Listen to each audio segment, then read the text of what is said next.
Now I'd like to add one additional resource to what we've been talking about today, related to the three doors, the body, speech, and mind. And this actually comes from the Innate Happiness text that we use in the Essentials class, but it has lots of good information about Togal as well. And so it begins talking about the body and the three postures that we've been looking at. And so these postures are used in the visioning practices of Togal. The posture of the adept is sitting with the knees drawn up together to the chest, and the back is straight, the right arm over the left arm, which are resting on the knees. The gaze in this case is downward. And we use the posture to gain control over the vital energies and mind.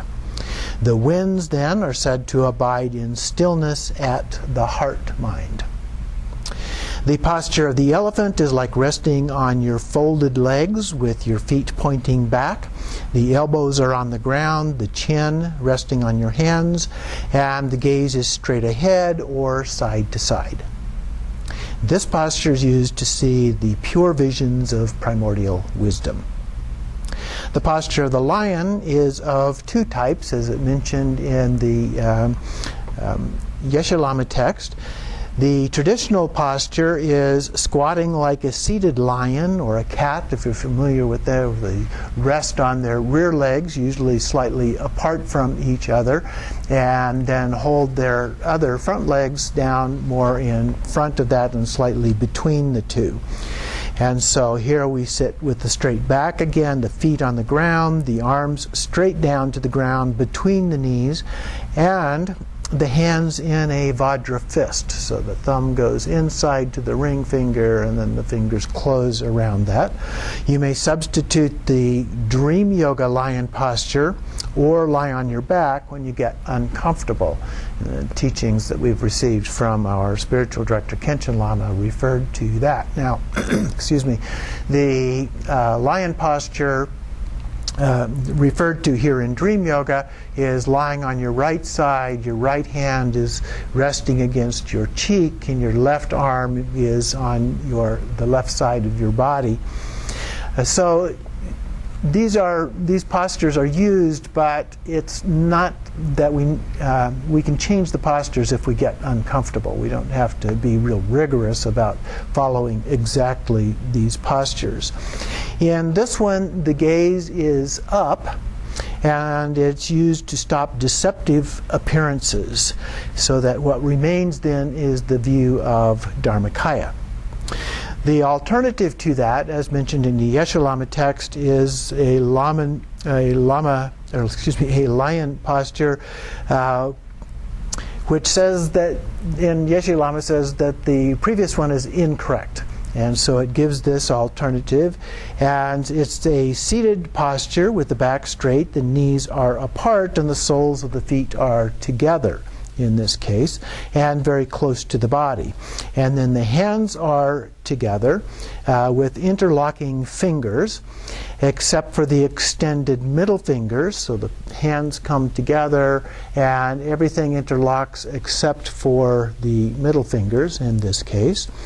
And then those fingers then are inserted between the soles of the 2 feet as a part of that. Now, Jigme Lodro Rinpoche, when he gave us teachings on Yeshe Lama, said that, in fact, you don't extend the fingers, but just do Vajra fists and bring the 2 fists together like this and rest them on top of the hands together in that manner.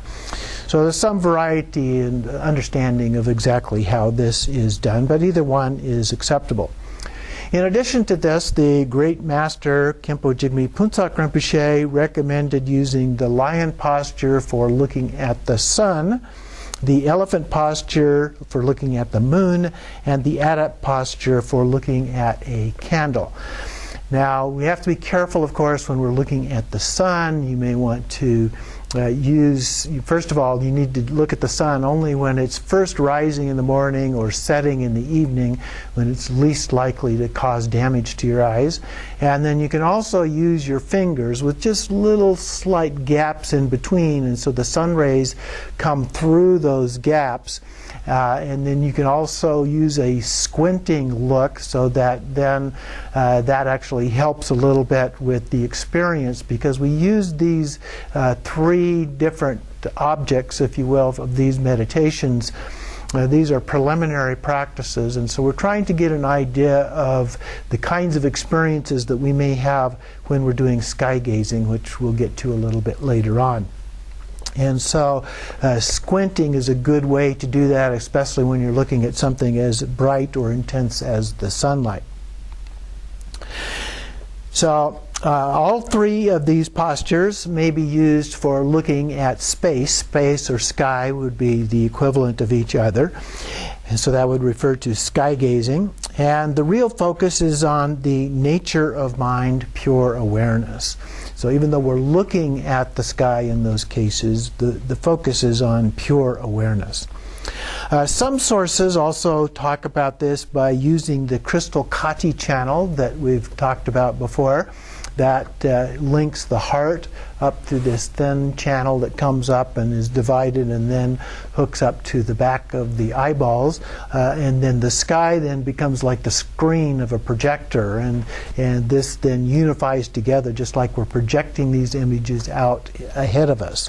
Which in effect we are, because what we're doing is looking at things that appear to be out there, but in reality they're taking place in our mind. So the next part after body is speech, and here just refers to being silent like a mute. And then the third one is mind. And so traditionally there are three objects of focus, which we mentioned associated with the body, and those being the sun, the moon, and a lamp. As I mentioned, looking at the sun can be risky. You can really damage your eyes. So you want to be very careful about that, either using the block of the fingers like that, or you can use a coarse woven cloth which allows just a few of the rays to come through. It's another way that this can be done. And also, when you're looking at the sun, only look at it for a few seconds at a time. You do not want to spend very much time looking at it, because we certainly don't want you to damage your eyes. The second object is observed at night, and that would be the full moon on clear nights. So that's only available to us 2 or 3 nights a month, assuming that the skies are clear at the time that happens. The third object is a lamp, and this one is one that can be used more conveniently indoors when weather is bad and so forth. So a butter lamp, a candle, something like that. Or some other small bright light can be used. And again, it's helpful with these to squint a little bit, which will help partly actually because of your eyelids and the eyelashes, which create, because of little prism things that are attached to your eyelashes, actually help create the effect of a prism and the colorful rainbow colored lights, the rays of light and so forth that we see as a part of that. But we're also looking for the tiglis, the bindus, that are a part of these images, as we see, that appear as little rings or dots or those kinds of things in different patterns in some cases and so forth. So you want to watch for those as well in the process of doing these kinds of activities.